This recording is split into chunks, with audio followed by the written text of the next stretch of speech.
Welcome back.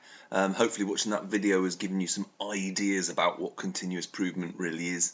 Well, it did give us some key points about what a culture of continuous improvements needs. He outlined there that it needs clear goals. Everyone needs to be going in the same direction. Really important when you're in a rowing boat, I suppose, from his perspective.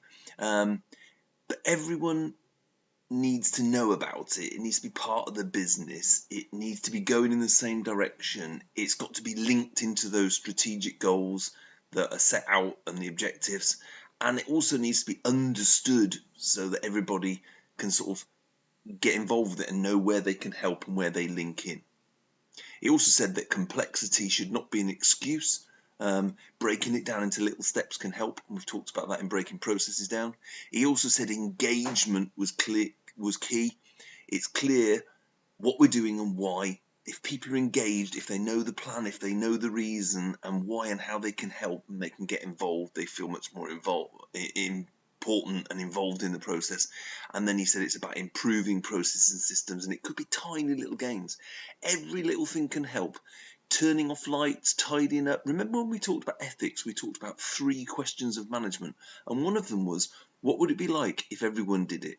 Well, we can turn that around and say, what would it be like if everyone did those tiny little things? Then we can make a real big difference.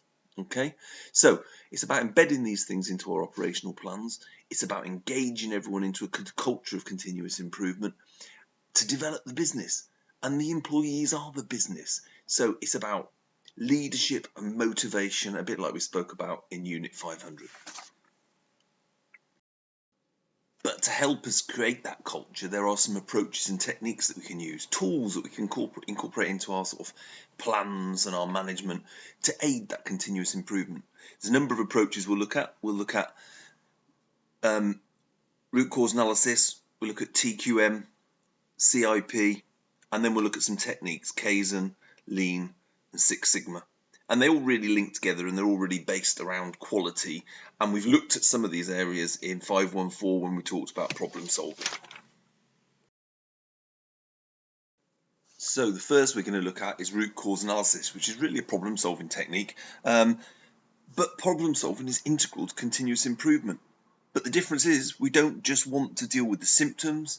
Root cause analysis is about making sure we're not just papering over the cracks, that we're really getting down to the root cause of the issue.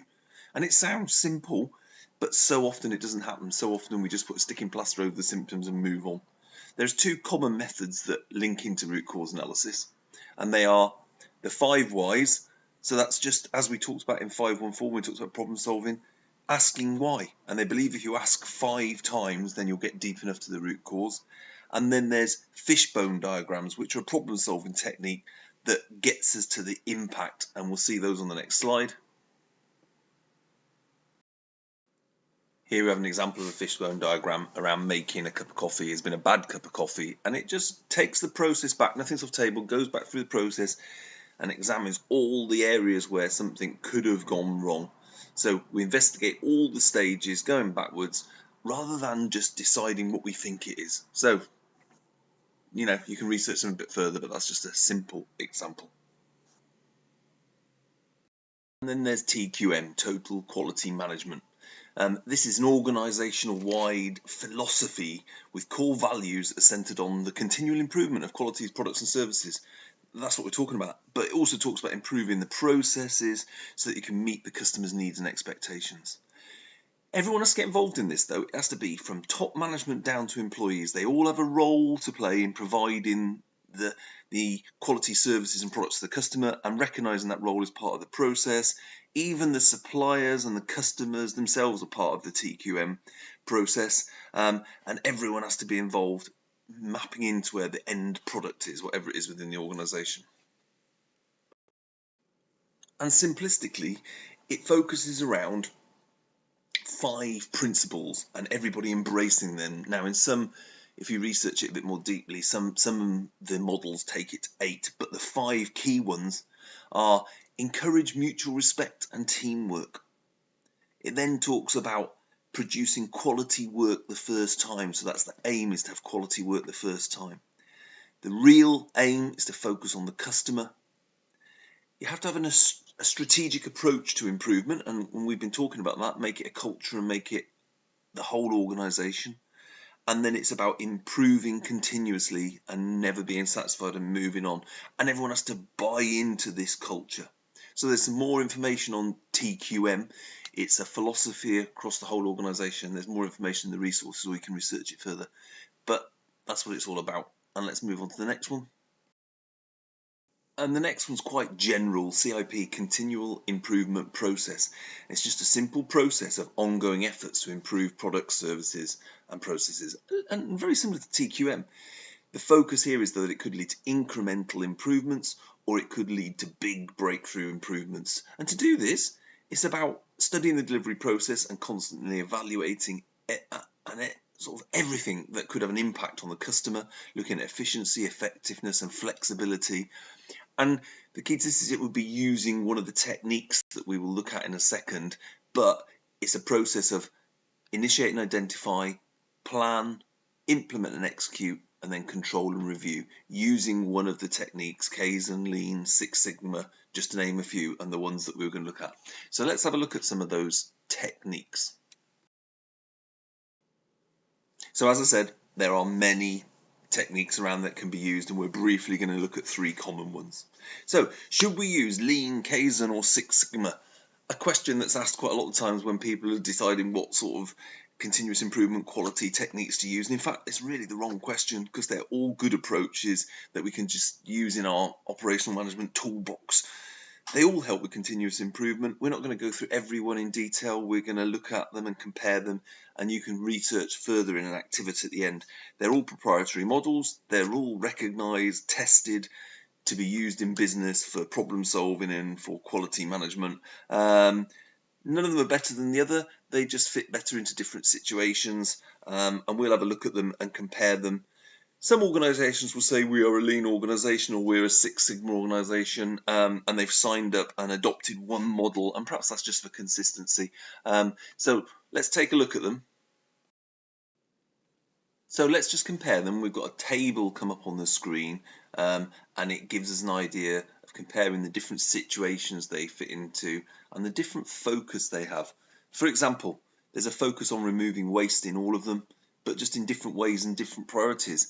Kaizen says there's 7 wastes that it identifies that we should eliminate, whereas Six Sigma just talks about removing non-value added, so things that aren't adding value and getting rid of them. The situations are a little bit more complex. Kaizen there says it's good for quick fixes. Lean is best for waste and streamlining, and Six Sigma is for more complex problems. But they can all be adapted, and they can all be used. And principles of Lean, which came from manufacturing, has been combined with the methodology of Six Sigma, and you'll see Lean Sigma 6 or Lean Sigma. So we need to understand most of the approaches so that we can pick the best one for the situation we're in. So for example, when complexity is the real issue, Six Sigma is usually a good fit. It's more advanced statistically and uses a lot of data-driven methodology, so it can study lots of stuff, and it allows the team to make sense of complexities in situations they're facing, and it can really drill down to the core of the problem and lead to long-term significant impacts, whereas Lean provides more of a practical approach, and it provides improvements faster and with a bit less depth. And Kaizen, they say, doesn't really deal with complexity that well. It is more suited to straightforward problems that can have a longer term approach that you can systematically work through and achieve small incremental changes as you go on. But it's good at stopping things quickly and containing things. So it's whatever you decide is the best. It's very important to note that none of them are less valuable, and they can, for example, people have said that Sigma 6 does deal with those more complex problems, but then it requires a lot more effort and input into it to get it to work, because it's data driven, so you need a lot more facts and statistics, whereas the Lean is about dealing with things quickly. So you can often find that in situations, organizations or managers will go through more than one at a time. They might start off with Lean and then realize it's a much more complex problem and have to move on to something else. So you can have a look when we do the activities and look through the resources and see which ones fit best within your situation or your organisation. So let's just start to recap on what we've covered in this session. Right then, our overall aim at the start was to understand business development tools and approaches to continuous improvement. And throughout what we've talked about, I think we've done that. We said by the end you'd be able to evaluate a range of business development tools and where they can be best applied. We've covered them briefly, and there's a lot more in the resources, and you're going to do some research for the activity, and then you should be able to do that. And it said analyze approaches to continuous improvement and their relationship to other systems. That's going to be in the activity as well, but we've briefly covered some approaches as we've gone through just now. So let's have a look at the activity. This activity requires you, as I've just been saying, to do some more research on techniques and approaches to continuous improvement. It'd be useful at this stage because this is really just about you making some notes, because in the assignment at the end you have to prepare a presentation on continuous improvement, so this could be quite useful, so you don't have to start from scratch at that point. So consider two approaches and determine their essential features and draw conclusions as to their relationships with parts of the organisation and how they might fit in. There's a little bit more detail in the sheet, but just think about how it fit. Those ones we talked about when you do research, which ones fit. Now, your organisation may already have chosen or already be linked to a particular quality improvement technique or continuous improvement technique, and that might be laid out in your strategies. So look at that and then look at the others perhaps and see if there's another one that could replace it and sort of say why. Or if you haven't got any at all, look at the ones that could be useful for your organisation. So it's more relevant if you're doing ones that are current to your organisation or ones you think could be implemented. Or be thinking about it from just implementing it within your department, your area of responsibility, and how you think it could improve your operations, planning and management. And once you've completed that, you can move on to session 3.